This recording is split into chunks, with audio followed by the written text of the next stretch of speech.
This is absolutely hilarious. You're gonna win as early as move 5 of the game, and it's not a clickbait. No gap, for real. I'm Grandmaster Igor Smirnov. Let's jump to the chessboard. You're starting off with the move pawn to e4, pawn e5, most played response, and then you shock your opponent, or at least get them out of their knowledge by playing knight to e2. At first, this move certainly looks weird, as the knight here blocks the way of the bishop here, and the queen from here, but it's not actually that bad, because, well, you can easily justify that by pushing one of your pawns, either f-pawn or d-pawn forward in the next move, and the knight here will be supporting that advancement, and so will recapture, either on d4 or on f4, and then it will unblock all these pieces standing behind it, and you get back to normal chess. So knight e2 is not as bad as it looks at first, but it also sets a super sneaky trap that we're going to discover right now. Let's say black goes knight f6, makes sense, developing the knight, attacking this pawn on e4, and then you go pawn f4. It's kind of like the king's gambit, but a little bit of an improved version, or, well, not improved, just a slightly different version, because now your pawn is protecting this pawn, so you're not even sacrificing it. Okay, so what does black do now? Well, they take here this pawn, you recapture with a knight, and then black is annoyed by this threat of pawn pushing forward and driving this knight away from f6, but black may think, wait a minute, I can just take this pawn for nothing, right? It was left unprotected. And that would be a losing mistake, and it's move 5, and with proper moves, you are guaranteed to win this. That's why I'm saying that you're basically winning as early as move 5, because here, this position is completely resignable for black. You just play queen e2, put in this pin, so that the knight can now run away, and you're going to capture it on the next move. And also, it's not easy for black to defend it somehow, because you can always push the pawn to d3 on the next move, and again, the knight is pinned to the king, it can't run away, so you can anyway capture it. That's why the only defense for black would be to play queen e7, trying to neutralize that pin, and to put their queen there. But then, you keep attacking by going knight to d5. And now this knight not only attacks this queen, but also this pawn on c7, and that would be painful if the knight takes there, because from there, it'll fork the king and the rook. Therefore, there are a couple of issues that black has here.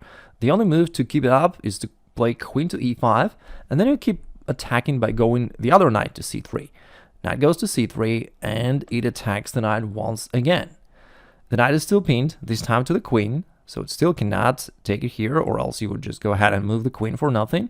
And here black realizes that they messed up, but it's just too late, because there is no way out for black. Well, what can they do? You're gonna just grab this knight on e4 on the next move, after almost any move of black. They can try their chance and play pawn c6, trying to counterattack, saying, okay, you're gonna take this knight over here, and I'm gonna take your knight on d5. So they're gonna try this idea, and it indeed looks complicated at first, but since you're watching this video, you'll be prepared. You go d4, deflecting the queen from the e-file, which is a really good thing for white to do. Black takes it, and only then you take here on e4. Black will say, okay, I need to recapture this knight so that I'm not losing a piece. And if taking with the queen is obviously, well, relatively obviously bad, because you've got knight f6, which is a discovered check to the king and a tank of the queen. Therefore, once the king moves, you're going to go ahead and capture this queen. So this is clearly winning for white. And your opponent will probably be able to calculate that. But how about pawn takes d5? That looks a lot trickier, because it doesn't seem like there's an immediate winning continuation for white here, but it actually exists. It's just a bit hidden. You're going to go knight d6, which is a discovered check and a check from the knight. Therefore, the king has to move. That's the only move. And you follow up with queen going to e8, which already shows you the power of the white's position if you could invade over there. King goes to c7, only move, and then knight b5.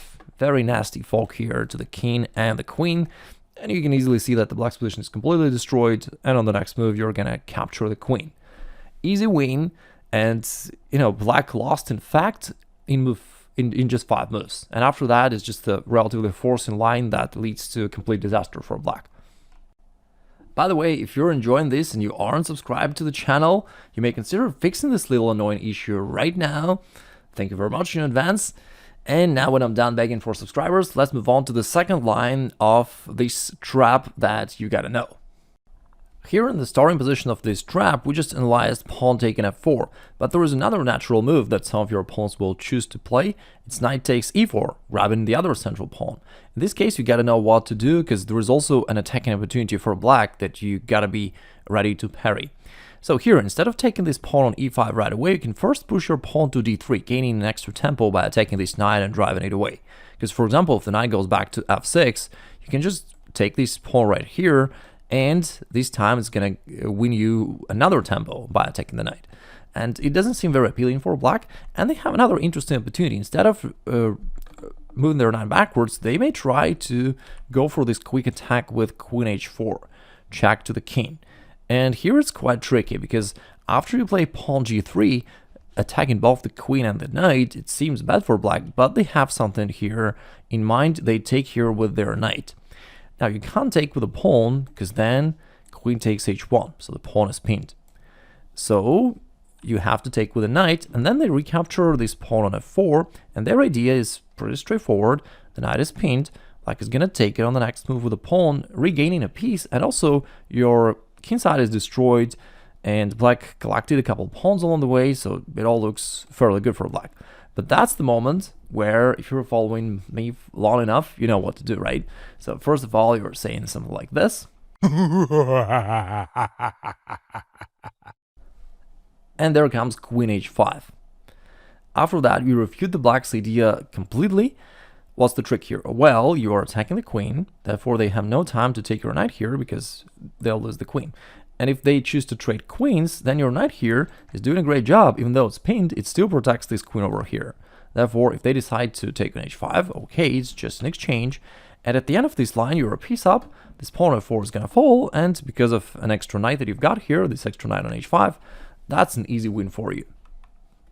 That was a trap for white. If you want to know the best trap for black against the first move, pawn a4, the king's pawn move, then you can click over here and check out the video about that.